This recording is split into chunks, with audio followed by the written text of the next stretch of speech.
Hey, are you thinking about buying new construction? If you are, make sure you check out this video because there's some important tips and strategies and advice that I think you need to hear before you make that move. First of all, the most obvious is you need to research the builder. Today, it's easier more than ever. You can go right online and check it out. But what you want to look out for is you're never going to find a builder that has no bad reviews. It's just not going to happen. But what you want to look for is the theme, right? If you see a bunch of reviews where they're all complaining about the quality of construction, the finish work, that's where you're starting to get at the truth. But you're looking for the theme here. If you see most of the reviews are positive and then some of these negative ones are things that maybe the person was a little unrealistic about asking for, but maybe there's some serious complaints in there too, that's a pretty good starting point. When my wife and I decided to have a house built 9 years ago, we looked at a really large national builder and one of the communities they had, and we were really disappointed with the quality of work that they had. And that was one of the reasons we backed away from that deal.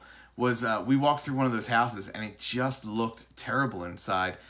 Some easy things they could have done from a finishing work standpoint, they really missed the mark on. Now, an important point here is we definitely checked out the model home. And I recommend that for sure. You're going to get an idea of what are some of the possibilities from an upgrade standpoint in those homes. But what you want to do is you want to try and schedule a walkthrough of a home that's either currently under construction or even better, one that is a few days away from settlement where they're just finishing up details, the finishing work can be seen. That's what we did when we walked through this one community. We walked through a house that was going to settlement in the next day or two.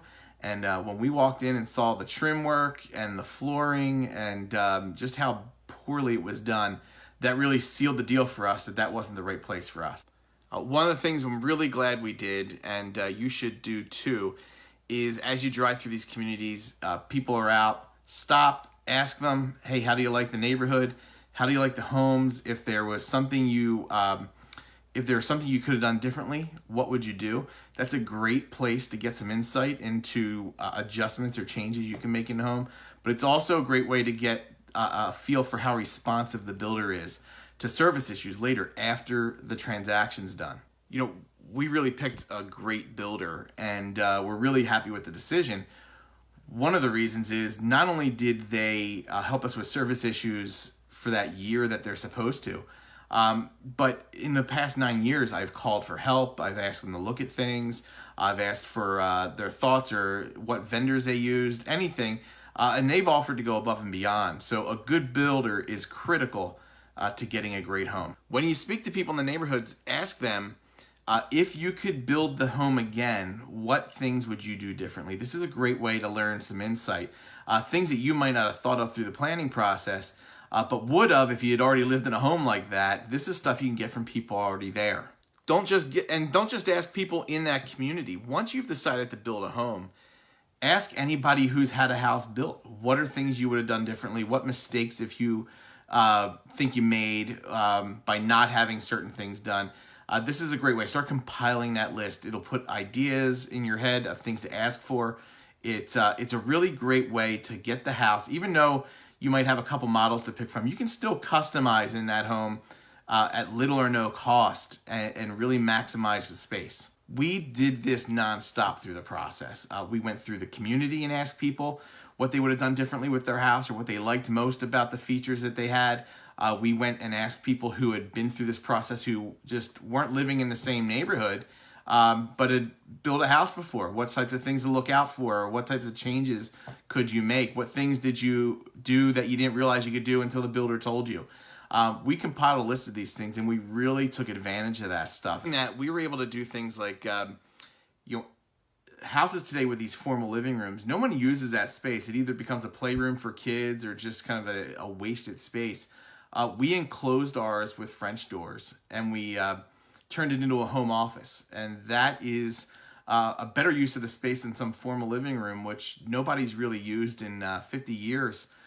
But that's one of the things we did. We also took a foot away from that formal living room when we made it a home office and gave it back to the family room for a little extra space. On top of that, as we walked through some houses, we saw some people making some changes to the master bedroom closet, and we stole some space from one of the bedrooms, moved the closet to the other side of the room so that we could make our master bedroom closet even bigger. So our master bedroom closet is about twice the size that the builder had it planned for, and we're really happy we made that move.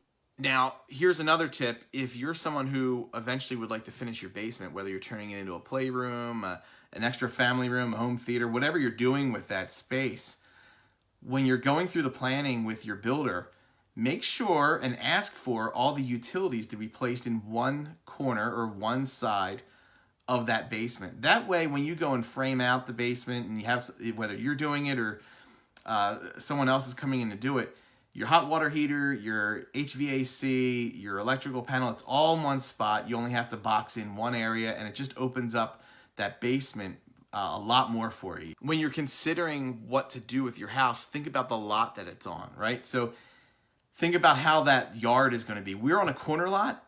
So we took the windows that were supposed to be on the back of the house and we just had them moved over to the side so that when we're in our family room, we can look out onto our side yard, thinking that when we had kids and if they were playing in the yard and we had to step inside, we could still see them. Knowing what I know now, one of the things I would have definitely done differently is I would have made sure that I had a real estate agent of my own going through the process. I would have had a buyer's agent. A buyer's agent is available to you. You can take your own realtor into new construction and use them in the process. The builder is going to pay that realtor for you, just like a seller would be paying your buyer's agent. It's the same thing when having a house built. Take advantage of that. There's a lot of benefits to having your own buyer's agent. Having a buyer's agent can help you possibly negotiate price with the builder. Maybe they can even get you some free extras and upgrades into your deal.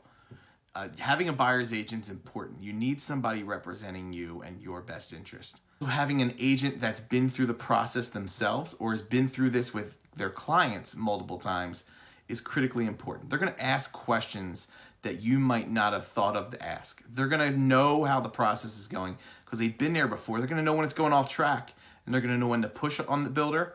They're going to know when to touch base with that builder and make sure that things are going the way they're going. What's the delay? What's causing it? How's this impact my buyers? These are things that you need an agent to work with you on. Your agent's going to keep you on track with timelines, with due dates, with items that you need to accomplish so that the builder can move forward. These are all things that a good realtor should be doing for you. And it's something you need when you're buying a house, even when it's new construction. Thank you so much for watching my video. I hope this was helpful. If it was, please like it. Please share it. If you know somebody who could benefit from this, who might be thinking about having a house built, tag them in the comments.